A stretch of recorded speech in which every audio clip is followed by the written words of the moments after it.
Ah, vous êtes là! Bâtard, c'est mauvais, c'est comme introduction. OK, bonjour tout le monde, bienvenue à une autre capsule de M. Bourdeau.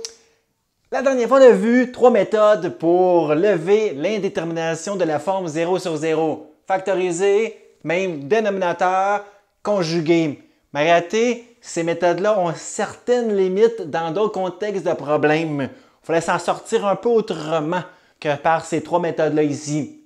Donc, on y va à l'instant vers une autre capsule ensemble. Donc, allons-y par l'évaluation de cette limite quand x tend vers 2. Se marquez bien, c'est tentant, pas à peu près, de faire ici la méthode 1, telle que vue dans d'autres capsules, factorisation pour mieux simplifier. Oui, le numérateur, ça se factorise très bien par une simple différence de carré, mais assez factoriser x cube moins x carré moins 3x plus 2 facilement. Essayez! Vous allez voir, c'est une autre paire de manches, c'est pas si simple.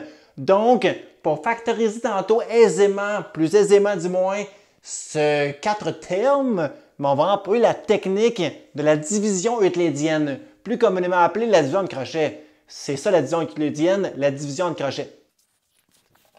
Au départ, remarquez bien que j'ai bel et bien une indétermination de la forme 0 sur 0. La preuve, c'est que ça valait 2 dans l'expression suivante. J'aurai ici à mon numérateur 2 au carré 4, 4 moins 4, 0. Le tout sur, si x valait 2, croyez-moi, le tout de ce 4 termes va donner 0.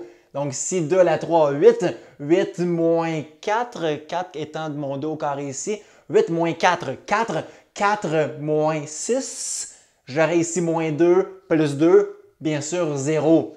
Donc là, oui, tantôt, il fallait employer la méthode de la division entre crochets qu'on appelle la division euclidienne, mais pas au départ. Il faut que je fasse ici x carré moins 4 par entre crochet, la division en crochet de ce 4 termes. Factorisons qu'est-ce qui est facilement factorisable. Donc ici, je vais évaluer tantôt ma limite quand x tend vers 2, mais factorisons x carré moins 4 par une simple différence de carré.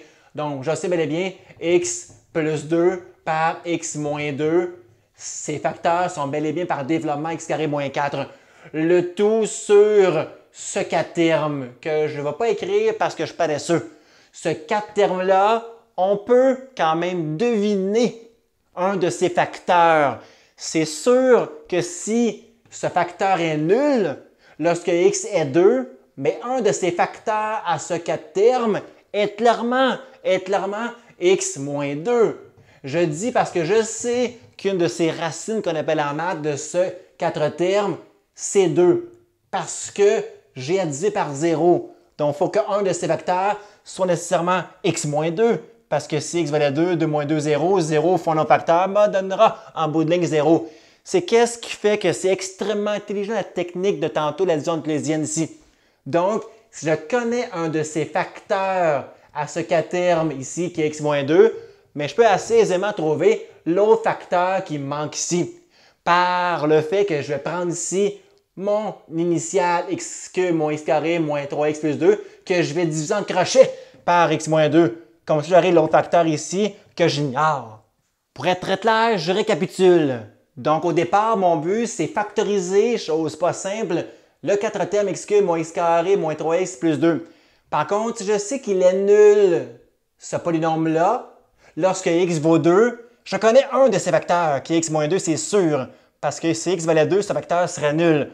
Mon but, c'est de trouver l'autre facteur. Je l'obtenais l'autre facteur par la division de crochet de ce polynôme par x moins 2. Je vais faire ici à l'instant. Donc, ce facteur-là, je vous jure que je vais le trouver assez aisément par cette simple division de crochet qu'on appelle, plus communément appelée de manière mathématique, là, la division euclidienne. On y va ensemble.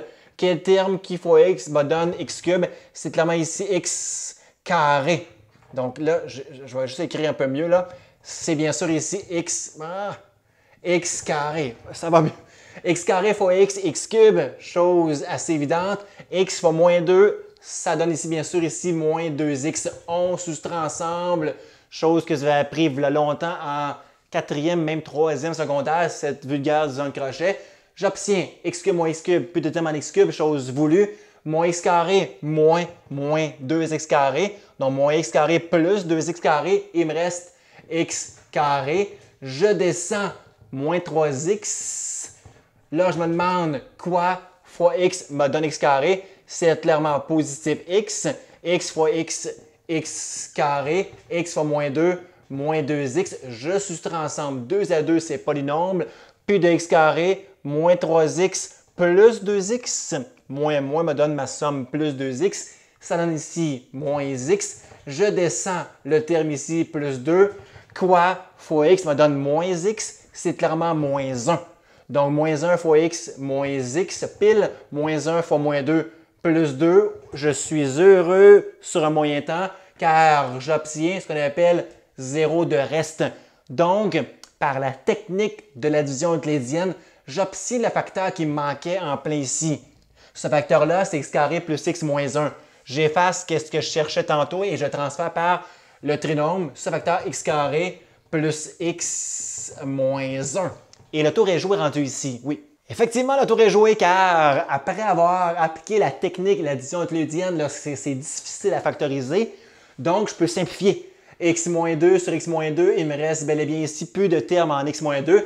Je peux dire c'est seulement si x-2 n'est pas nul. Chose importante, dès qu'on simplifie, pensez à y mettre une restriction.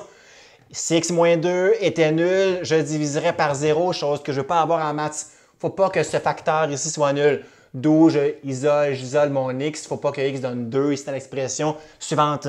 Je t'ai dit que c'est pour ça que tantôt, vous allez avoir une bulle vide en x qui vaut 2 parce que x ne peut pas donner 2. Parce qu'ici, on diviserait par 0, chose qu'on ne veut pas avoir. Donc, je réécris ma limite quand que x tend vers 2 de juste mon numérateur x plus 2 sur ce facteur qu'on a tant bien que mal trouvé tantôt par la division euclidienne, x carré plus x moins 1. Donc, rendu ici, j'y vais. Dès que j'ai simplifié, j'évalue ma limite. Si x vaut 2, mon numérateur donne bel et bien ici 4. Si x vaut 2, bien sûr, en dessous ici à mon dénominateur, j'obtiens 4 plus 2, 6, 6 moins 1, 5. Donc, ma limite, elle tend vers ici 4 cinquièmes.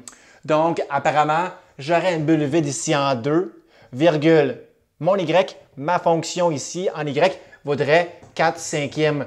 Donc, j'aurais style une bulle vide. On va aller le voir live à l'instant grâce à Desmos. Et oui, pour les gens qui ne me croient pas, donc voici ma fonction là, de tantôt. Bang! On la trace. Il n'y a pas grand monde qui aurait pu prétendre que la fonction suivante ressemblait à celle-ci. Je zoomais un peu plus loin. On pouvait voir que ça donne une genre de fonction qui est définie en 3 parties différentes, imaginez.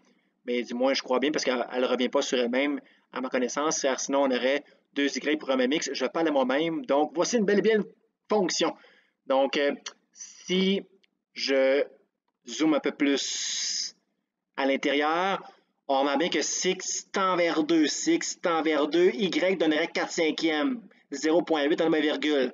Et remarquez bien, si x tend vers 2, y s'approche en motadine de 0,8, 4 cinquièmes. Et ça va être le cas là. Vous allez voir, à 2 piles, bulle vide. Bulle vide, c'est pas simple, mettre pile poil en bulle vide. Bulle vide en 4 cinquièmes. Croyez-moi là, le y est indéfini à x qui est 2 bulle vide donc. Le y est bel et bien 4 cinquièmes, 0,8, tout concorde hyper bien, selon qu'est-ce qu'on avait affirmé par la méthode de la division euclidienne. On me retrouve en personne humaine là. Voilà, c'est ce qui termine la méthode de la division euclidienne. Donc, quand ça ne se factorise pas bien, là, pensez à la technique. Bien, si j'ai un facteur, je peux obtenir l'autre par la division de crochet ici. Puis après, ça descend hyper bien, là, cette technique-là. Donc, c'est ça. À plus, on se retrouve plus tard, j'espère, pour d'autres capsules ensemble.